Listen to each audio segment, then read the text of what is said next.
The experience that I'd really love to share with you is a situation that most unexpectedly, as I'm sure it is for a lot of people, we found ourselves in when our son had what was described to us as a brain bleed, and we found ourselves sitting next to his bed in ICU where the machine was breathing for him, and suddenly our beautiful, healthy, fit-looking young man was actually facing the future that looked very bleak.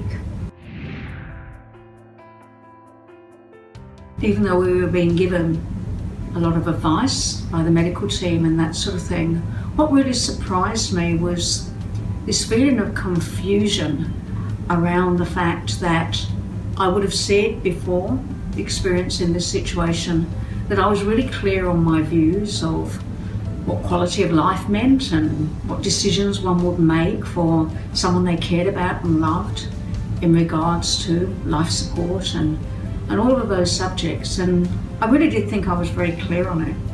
What suddenly became very obvious was that as a mother, something in my brain tricked me to believe, if only he can live. If only he can live, he'll be as he once was. And regardless of the prognosis, which certainly didn't align with that, something in me just desperately wanted to hold on to that. When I look at all of this, I know that certainly our life has changed and it will be always changed from the experience we've been through.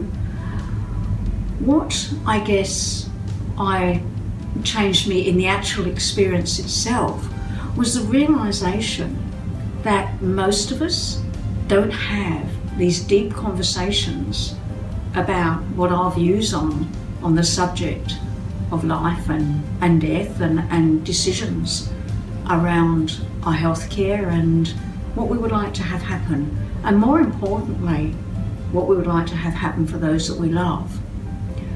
And it's been a subject that I know has almost been taboo, and yet it's probably the most important one most of us will ever have.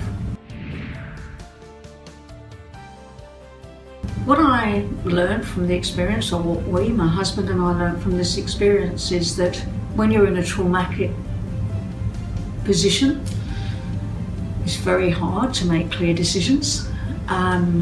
And what it taught us very much was that how fortunate, how blessed we were that we knew Lee's views on the subject. And that's unusual.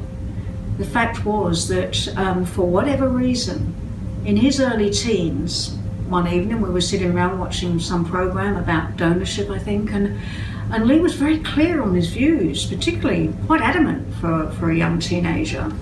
And he made the comment then that I will always be grateful for. And he said, oh well, if I was brain dead, I wouldn't want to live. And that was the one thing we had to hold on to.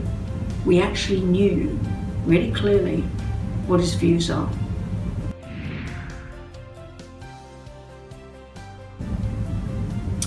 So I guess our parting gift for Lee, the one thing that we could do for him when there was very little else, was that we could enact his wishes. And I'll always be grateful to him that he let us know what they were.